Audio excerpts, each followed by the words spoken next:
1998년 처음 출시된 M클래스가 이 3세대 버전이 나오고 2015년에 이 차명을 GLE로 바꿉니다. 이 벤츠는 이 GLE의 전고를 약간 낮추고 또 루프라인을 이렇게 다듬어서 SUV 쿠페로 이렇게 부르고 있는데요. 이 BMW X6하고 이 경쟁을 하고 있습니다. 이 프리미엄 SUV 쿠페라는 장르는 X6가 먼저 열어놨지만 한국 시장에서는 GLE 쿠페의 인기가 조금 더 높은데요. 이 팔리는 대수를 보면 연간 약 1000대 정도 이렇게 차이가 나고 있다고 합니다. 눈이 많이 내렸죠. 또 춥기도 하고요. 이런 날 이 GLE 쿠페를 시승을 하고 있는데요. M클래스의 페이스 리프트로 보이는 GLE하고는 다르게 이 외관부터 확 바뀐 GLE 쿠페는 어떨지 한번 살펴보겠습니다. M클래스 페이스 리프트 GLE를 이 쿠페로 다듬으면서 벤츠 엔지니어들이 공을 들인 부분이 바로 이 성능을 높이는 것이었는데요.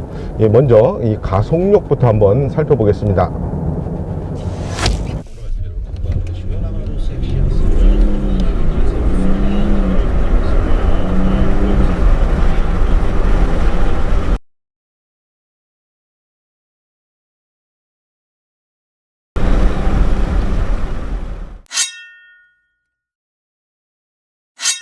와, 이 7조대가 나옵니다. 자, 이 차가 어떻든 간에 차종은 SUV인데요. 이 외관이 가진 디자인 특성, 2톤이 넘는 이 중량에 이런 가속 성능을 보여준다는 것이 아주 놀랍습니다. 이 안정감 있는 주행 성능 개선에 공을 들였다고 앞에서 얘기를 했죠. 이 풀가속을 할 때 이 튕겨져 나가는 힘이 아주 엄청나고요. 또 부드럽게 상승하는 엔진 회전수에 비례를 해서 차체가 이 적당한 수준으로 이 단단해지는 느낌이 아주 기가 막힐 정도로 이 부드럽게 이어지고 좋은 성능으로 나타나고 있습니다. 이 노면을 붙잡는 느낌이나 또 RPM이 레드존 부근까지 치솟아도 엔진 사운드가 아주 규칙적으로 나오고 있다는 것도 아주 인상적입니다. 자, 이 차는 GLE 쿠페 중에서 2987cc 배기량의 이 V6 DOHC 커먼레일 터보 디젤로 이 최고 출력 258마력 그리고 최대 토크는 63.2kg을 내는 이 350D 트림인데요. 엔진은 기존 ML350하고 똑같은 것을 공유하고 있습니다. 이 1600rpm부터 시작하는 최대 토크가 이 폭발적인 발진 성능을 보여주고 있는데요. 이 9단 자동 변속기로 기어비를 잘게 쪼개놨기 때문에 변속의 질감까지 아주 부드럽게 느껴집니다. 기어비를 보시게 되면 저단 간격을 좁히고 또 고단으로 가면서 상당히 많이 벌려놨는데요. 이런 세팅이 가속 성능 그리고 고속에서의 어떤 연비 효율성에 이 초점을 맞춰 놓은 것으로 볼 수 있겠습니다. 속도가 붙고 또 고단 영역에 접어들게 되면 가속 페달이 아주 예민해지는데요. 이 가벼운 터치에도 속도를 아주 빠르게 상승시켜 줍니다. 이 포매틱의 장점도 제대로 맛볼 수 있었는데요. 이 눈이 녹지 않은 도로에서 이 자신의 존재감을 아주 그대로 드러냈습니다.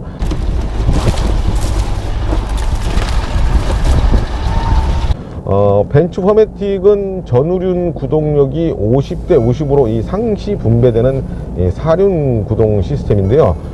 여기에서 나오는 그 그립력하고 또 WC1하고 이 멀티 링크 서스펜션이 좀 우직한 쪽으로 이 세팅이 되어 있기 때문에 어떤 노면이나 또 어떤 길에서나 이 최소한의 롤이나 피칭으로 이 보답을 해주고 있습니다. 기계적인 어떤 특성이 조금 강하다 보니까 약간은 물리적인 컨트롤이 필요하다는 것도 이 차의 어떤 하나의 특성으로 볼 수 있겠네요. 핸들링은 좀 힘이 들어가야 정확하게 이루어지는 편입니다. 약간은 강한 쪽으로 세팅이 된 느낌인데요. 저는 개인적으로 이런 느낌들이 더 좋습니다. 뭔가 차체가 나를 추종하는 기분이 들기도 하고 또 운전에 집중을 하게 만들기 때문인데요. 이 스티어링 휠로 전달이 되는 어떤 피드백이 분명한 것도 마음에 들고요. 조금은 하드하게 차체가 움직이는 이 전체 느낌의 어떤 그런 만족감 같은 것도 상당히 높습니다. 다이나믹 셀렉트로 설정이 가능한 모드는 6개나 됩니다. 이 컴포트, 스포츠, 그리고 이 주행 모드하고 스티어링 힐 보드를 선택적으로 조합할 수 있는 인디비주얼 모드가 있고요. 요즘 같이 눈이 많이 내렸죠. 요즘 같은 때 아주 유용한 슬리퍼리 모드가 있는데요. 이런 모드를 잘 활용하게 되면 도심, 또 오프로드, 눈길, 또 고속 주행까지 원하는 어떤 모든 주행의 맛을 즐길 수 있다는 것도 이 차의 가장 큰 장점인데요. 타이어는 앞과 뒤에 이 편평비를 다르게 해놨습니다. 40에서 45니까 이것도 달리는 성능에 초점을 맞춘 어떤 설정이 될 수 있겠네요. 자, GLE 쿠페의 외관 컨셉을 보면 하나 익숙한 모델이 떠오르게 됩니다. 바로 2005년에 나왔던 쌍용차 액티언인데요. 그때는 상당히 많이 이 혹평을 받았었는데, 지금 BMW의 X 시리즈나 또 벤츠 G 클래스의 이 쿠페 버전과 아주 흡사한 모습을 하고 있었습니다. 야, 너 그게 말이 되냐? 이렇게 말씀하시는 분들도 계실 것 같은데요.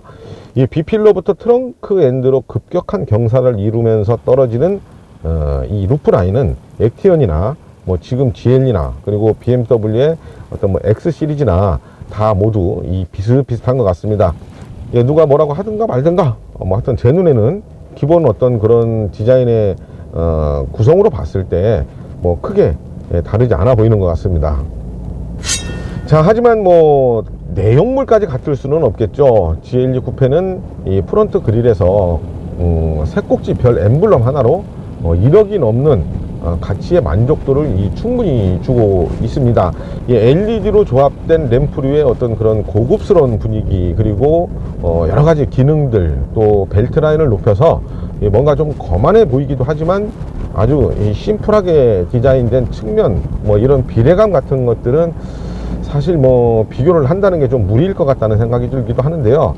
이 머플러와 디퓨저, 그리고 플레이트, 범퍼 라인, 테일 램프, 그리고 램프의 어떤 그래프까지 아주 반듯한 어떤 수평으로 기본적인 어떤 라인을 구성해 놨기 때문에 이 쿠페 타입의 SUV가 갖기 쉬운 좀 이렇게 껑충한 디테일까지도 아주 자연스럽게 다듬어 놨습니다. 베이스 모델인 GLE보다 이 전고를 빼면 모든 사이즈가 조금씩 크거든요. 그런데도 쿠페의 어떤 그 특징이라고 할 수 있죠. 로우앤 와이드의 어떤 그런 그 전통적인 비율도 상당히 많이 강조가 되어 있습니다. 벤츠 인테리어가 주는 느낌, 또 소재, 구성 이런 거는 이 차종이나 또 세그먼트를 가리지 않고 비슷한 것이 바로 벤츠 라인업의 하나의 특징이기도 한데요. GLE 쿠페도 그런 통일성은 갖고 있지만 이 쿠페에서는 몇 가지 이 차별화된 것들이 많이 보입니다. 이 센터 페시아를 보면 우선 이 돌출된 모니터를 볼 수가 있는데요. 이 GLE하고 비교를 하면 이 각각의 패널이나 베젤 이런 부분들의 곡선을 조금 더 줘서 이 부드러운 느낌을 갖게 했습니다. 이 내비게이션 같은 경우에는 여전히 사용하기가 좀 불편합니다. 예전에 없던 새로운 것들이 추가된 것도 없고요. 블루투스로 이 휴대전화를 연결하고 또 자음과 모음을 연결해서 목적지를 찾고 또 연비나 출력, 토크, 주행거리, 여행정보 이런 것들을 제공하고 있는데 지금의 어떤 다른 어떤 모델이나 과거하고도 전혀 달라진 것은 없습니다. 이런 점에서 보게 되면 커넥티드나 인포테인먼트 시스템 같은 부분에서는 조금 부족하다는 생각을 좀 많이 하게 되는데요.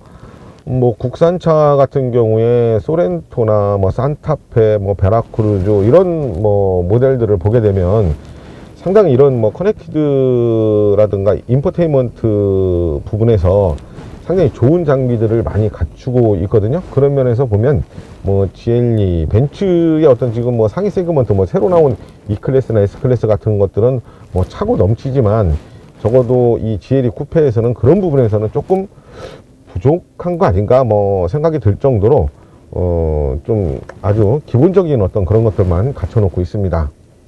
그런데 이게 좀 반대로 생각을 좀 해볼 필요도 있을 것 같습니다. 이 벤츠가 인테리어에 이 급격한 변화를 가져가지 않는 이유는 분명히 있을 겁니다. 뭐 여러 가지 생각을 할 수 있겠는데, 그 가운데 하나가 시작이 워낙 좋았기 때문에 뭐 굳이 특별하게 바꿀 만한 것이 없다, 뭐 이런 자신감도 있을 것 같은데요. 예, 사실 센터 패시아에서 센터 콘솔까지 이어지는 패널에 정말 많은 기능들을 품고 있는데, 이 버튼류의 디자인이나 배치 뭐 이런 것들은 지금껏 그대로의 어떤 모습만으로도 요즘에 어떤 차와 비교해도 부족하다는 생각은 들지 않습니다. 뭐 클러스터를 포함해서 그렇다는 얘기인데요.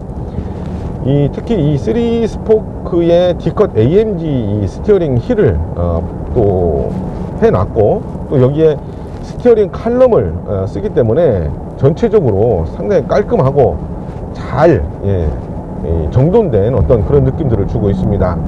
제가 지금 시트는 조금 높게 설정을 해 놓고 운전을 하고 있는데요.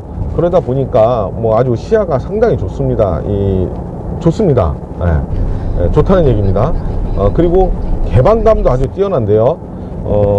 시트 같은 경우에는 AMG의 어떤 그 스포츠 시트를 달아놨기 때문에 뭐 더할 나위 없이 무르기도 아주 적당하고요. 또 어떤 그 패턴이나 또 흰색 스티치로 준 어떤 고급스러움이나 이런 것들이 상당히 마음에 듭니다. 뭐 시트가 자세를 잡아주는 어떤 그런 기능에도 아주 충실하고요. 그렇기 때문에 뭐 착자감이라든가 또 엉덩이를 싹 감고 도는 어떤 그런 느낌들까지 아주 만족스러운 편입니다. 그리고 뒷줄에도 좀 앉아봤는데요. 뭐 제가 키가 작아서 그런지는 몰라도 무릎이나 머리 공간 뭐 좁아 보이지 않고요. 뭐 트렁크 공간도 아주 좋습니다. 트렁크의 구성 자체도 아주 고급스럽게 되어 있는데요. 뭐 기본 용량은 650리터인데 뭐 2열 시트를 접으면 최대 1720리터까지 확보가 되니까 어지간한 어떤 작은 소화물들은 충분히 싣고도 남을 정도의 어떤 그런 공간을 제공하고 있습니다. 예, 편의사양 그리고 뭐 안전장치도 한번 살펴봐야 되겠는데요. 뭐 후진 기어로 변속을 하게 되면 이렇게 이 테일게이트의 엠블럼이 살짝 올라오면서 후방 카메라가 이렇게 나옵니다. 그러면서 이 360도 이 카메라하고 연동이 돼서 이 차량 전체 주변 전체를 비춰주는 그런 기능이 있고요. 오디오는 하만카돈의 로직 7 사운드 시스템이 적용이 되어 있습니다. 그리고 9개의 에어백이 있고요. 또 여기에 사각지대 감기 시스템, 또 긴급 제동 지원 시스템 뭐 이런 것들이 적용이 되어 있습니다. 뭐 아쉬운 것은 요즘은 뭐 다 이런 기능들에 어드밴스나 또 뭐 액티브 이런 이름들이 앞에 따라 붙거든요. 그만큼 더 진화한 첨단 안전장치나 편의사양들이 있다고 볼 수 있겠는데, 뭐 그런 것들은 조금 부족해 보이네요. 자, 이제 정리를 좀 해봐야 될 것 같습니다. GLE 쿠페는 SUV라고 이렇게 소개를 해드렸죠. 이 세단과 SUV 그리고 여기에 쿠페라는 장르까지 버무려 놓은 건데요. 이 각각의 차종이 갖고 있는 장점들은 모두 살려놨지만, 반대로 이런 애매한 포지션이 제한적인 어떤 시장을 갖게 하는 것은 아닌지도 한번 생각을 해볼 필요가 있을 것 같습니다. 오히려 SUV가 갖고 있는 그런 우직함이나 강렬함이 사라졌고요. 이 벤츠의 세단, 특히 가장 최근에 나온 E클래스하고 비교를 하게 되면 어떤 그런 고급스러움이나 첨단 장치 면에서 약간 좀 떨어지는 어떤 그런 사양들을 갖고 있거든요. 뭐 그런 점들도 앞으로는 좀 뭐 보완이 될 것 같다는 기대를 하고 싶고요.